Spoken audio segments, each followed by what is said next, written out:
Τα λόγια της ερήμου.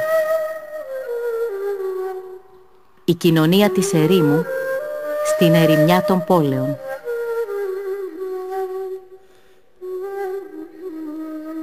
Η σοφία των ασκητών πατέρων της Εκκλησίας μας. Παραγωγή Λικούργος Μαρκούδης.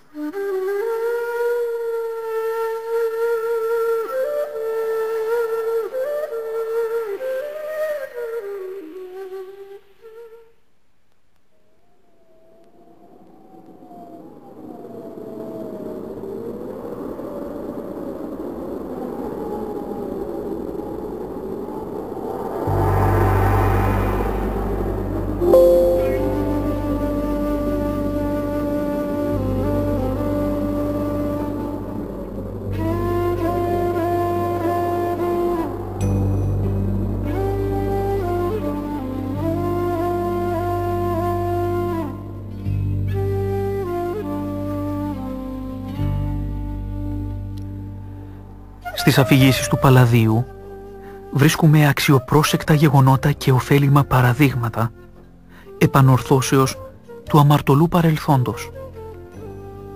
Ο δίκαιος έχει ανάγκη μόνο από άγρυπνη προσοχή για να μην του κλέψει ξαφνικά ο διάβολος τους καρπούς της αρετής του. Αλλά τι υπεράνθρωπο αγώνα χρειάζεται ο παραστρατημένος για να βρει το δρόμο της αγιότητας. Μα τίποτε δεν είναι ακατόρθωτο για τον άνθρωπο που θα αγκαλιάσει η Θεία Χάρις. Θαύμασα, γράφει ο Παλάδιος, και έμεινα πολλή ώρα εκστατικός όταν μου διηγήθηκαν πόσο περίφημος ασκητής της Αφρικανικής Ειρήμου, Μωυσής ο Αιθίωπας, μεταστράφηκε απολύσταρχος και έγινε αγιότατος μοναχός. Αυτή είναι με συντομία η παραδειγματική του ιστορία. Γέννημα και θρέμα της Μαύρης Υπήρου ο Μωυσής ήταν αγορασμένος δούλος κάποιου πλουσίου κτηματία. Σκληρός και δύστροπος στο χαρακτήρα, αναστάτωνε καθημερινώς στο σπιτικό του αφέντη του, φιλονικώντας με τους άλλους δούλους. Κατάντησε αφόρητος. Στο τέλος, εκείνος τον βαρέθηκε και τον πέταξε στο δρόμο. Ο Μωυσής τότε βρήκε καταφύγιο σε μια ληστοσημωρία. Με την τεράστια σωματική του δύναμη ήταν σωστός μαύρος δαίμονας που βλέποντάς τον μόνο παρέλυες από το φόβο σου, γρήγορα επιβλήθηκε στους άλλους ληστές και έγινε αρχηγός τους.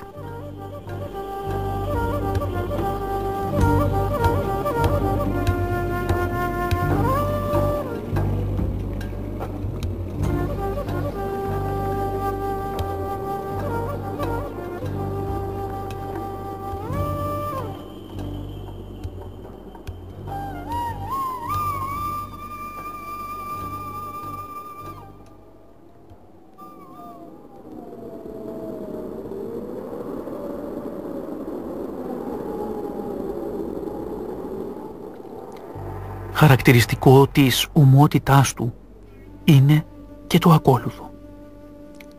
Κάποτε απέτυχε σε μία από τις παράνομες νυχτερινές επιδρομές του από τα άγρια γαβγίσματα των σκυλιών ενός κοπαδιού που έβοσκε εκεί γύρω. Τόσο πολύ οργίστηκε για αυτό που έβγαλε αμέσως την απόφαση να σφάξει τον τσοπάνι. Έπρεπε όμως να περάσει στην αντίπερα όχθη του Νείλου για να φτάσει στην καλύβα του. Όρμησε μέσα στα νερά που είχαν αρχίσει να φουσκώνουν και δυσκόλευαν το πέρασμα. Ο Μωυσής έδεσε στο κεφάλι του τα ρούχα του, κράτησε με τα δόντια το πελώριο δίστομο μαχαίρι του που έφερνε παντού όλεθρο και κολυμπώντας πέρασε. Στο μεταξύ όμως ο τσοπάνης πρόλαβε και εξαφανίστηκε για να σώσει τη ζωή του. Ο λίσταρχος που έχασε τα ίχνη του έπεσε με πρωτάκουστη μανία μέσα στο έρημο κοπάδι και για εκδίκηση έσφαξε όσα πρόβατα βρεθήκανε μπροστά του.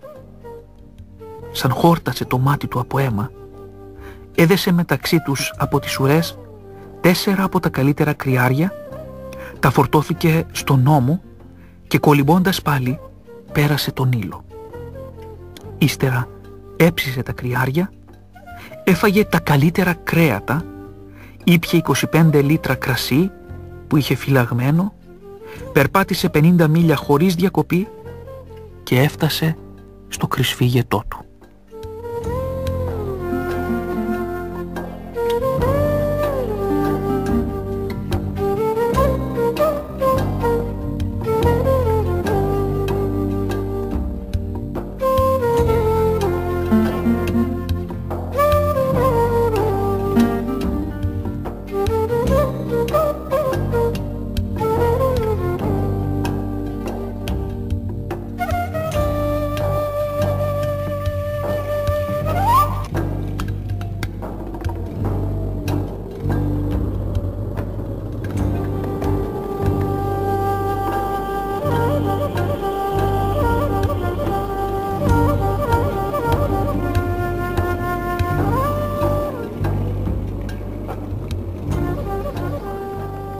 Κάποτε όμως, το ανθρωπόμορφο αυτό θεριό, κυνηγημένο από την εξουσία για ένα σωρό εγκλήματα, πήγε να κρυφτεί βαθιά στην έρημο, όπου ζούσαν τότε οι πιο ονομαστοί από τους Αιγυπτίους αναχωρητές. Η συναναστροφή με τους Αγίους, η κατανόηση και η στοργή που του έδειξαν οι ίδιοι, ημέρωνε σιγά σιγά τα βάρβαρα ένστικτά του. Και ο Θεός, που δεν θέλει το θάνατο, αλλά την επιστροφή του αμαρτωλού, επισκίασε την ψυχή του με τη σωστική χάρη του. Ο μαύρος αγριάνθρωπος ένιωσε να μαλακώνει η καρδιά του. Μετανόησε και ζήτησε τη λύτρωση. Ποιος ξέρει αν το κολοσιαίο του το έργο της χάριτος δεν το παρακίνησε η ταπεινή προσευχή κάποιου αφανούς Αγίου.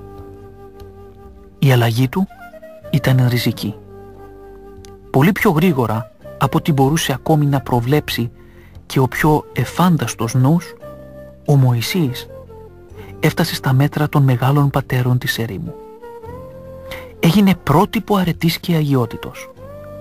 Ζωντανό παράδειγμα για τους δύσκολους χαρακτήρες που επιθυμούν να στρώσουν, να γίνουν εύπλαστο ζυμάρι για να τυπώσει επάνω τους τη σφραγίδα του ο πλαστουργός. Κάποτε 4 ληστές, παλιοί σύντροφοι του Αιθίωπα Μωυσή, μπήκαν να ληστέψουν την καλογερική καλύβα του, χωρίς να φαντάζονται ποιον μπορούσαν να βρουν μέσα. Σαν τον είδαν, κυριολεκτικά σάστησαν. Εκείνος, με μεγάλη ευκολία, τους έπιασε, τους έδεσε και τους οδήγησε στη συνάθρηση των γερόντων. «Τι προστάζετε να κάνω τους ανθρώπους αυτούς?» ρώτησε. «Είναι αυτοί που ήρθαν να με ληστέψουν. Σε μένα δεν αρμόζει πια να τιμωρήσω άνθρωπο». Οι πατέρες τον συμβούλεψαν να τους λύσει και να τους αφήσει να φύγουν ανενόχλητοι. Εκείνοι όμως δεν θέλησαν πια να φύγουν. Τους συγκλώνησε το παράδειγμα του πρώην αρχηγού τους. Έμειναν κοντά του για να βρουν και αυτοί τον ίσιο δρόμο. Ο Μωυσής ο Αιθίωπας, που αξιώθηκε να χειροτονηθεί και πρεσβύτερος για τη μεγάλη αρετή του, όταν έφυγε από τον κόσμο, λένε πως άφησε περίπου 70 μαθητές. Η Ορθόδοξη Εκκλησία τον κατέταξε μεταξύ των οσίων της και τιμά τη μνήμη του στις 28 Αυγούστου.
Ένας μοναχός ρώτησε τον Όσιο Ποιμένα, ζητώντας του να του εξηγήσει τι ακριβώς είναι μετάνοια. «Η μη επανάληψη της ίδιας αμαρτίας», αποκρίθηκε ο Όσιος Ποιμήν. Ένας αδελφός εξομολογήθηκε στον Αββά Σισόη. «Έπεσα, πάτερ. Τι να κάνω τώρα?» «Σήκω», του είπε με τη χαρακτηριστική του απλότητα ο Άγιος Γέροντας. «Σηκώθηκα, Αββά, μα πάλι έπεσα στην καταραμένη αμαρτία», ομολόγησε με θλίψη ο αδελφός. «Και τι σε εμποδίζει να ξανασηκωθείς?» «Ως πότε?» ρώτησε ο αδελφός. «Έως ότου σε βρει ο θάνατος, ή στην πτώση ή στην έγερση. Δεν είναι γραμμένο «Όπου ευρώσε εκεί και κρινώσε», εξήγησε ο γέροντας. «Μόνο εύχου στον Θεό να βρεθείς την τελευταία σου στιγμή σηκωμένος με την Αγία Μετάνοια».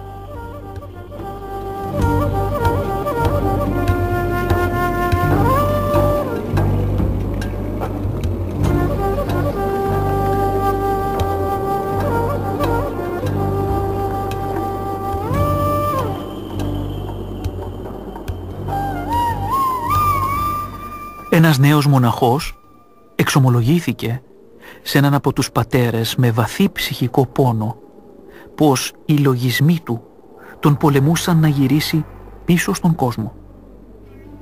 «Άσκοπα μένω στην έρημο. Τίποτα, Αββά, δεν κάνω και σίγουρα δεν θα σωθώ». «Κι αν ακόμη, παιδί μου», του αποκρίθηκε ο σοφός γέρον, «δεν προφθάσουμε να μπούμε στη γη της επαγγελίας, είναι πιο συμφέρον για μας να αφήσουμε τα κόκαλά μας στην έρημο παρά να γυρίσουμε πίσω στη σκλαβιά της Αιγύπτου».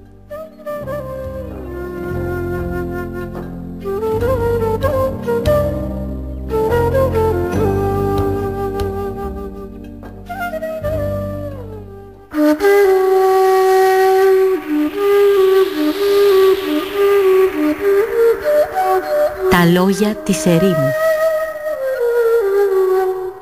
Η κοινωνία της ερήμου στην ερημιά των πόλεων.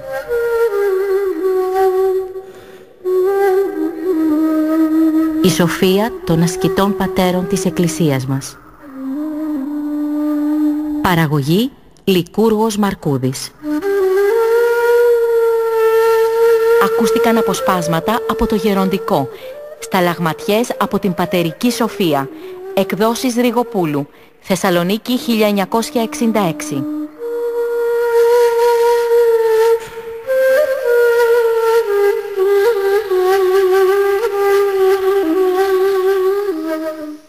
Ώρα Ελλάδος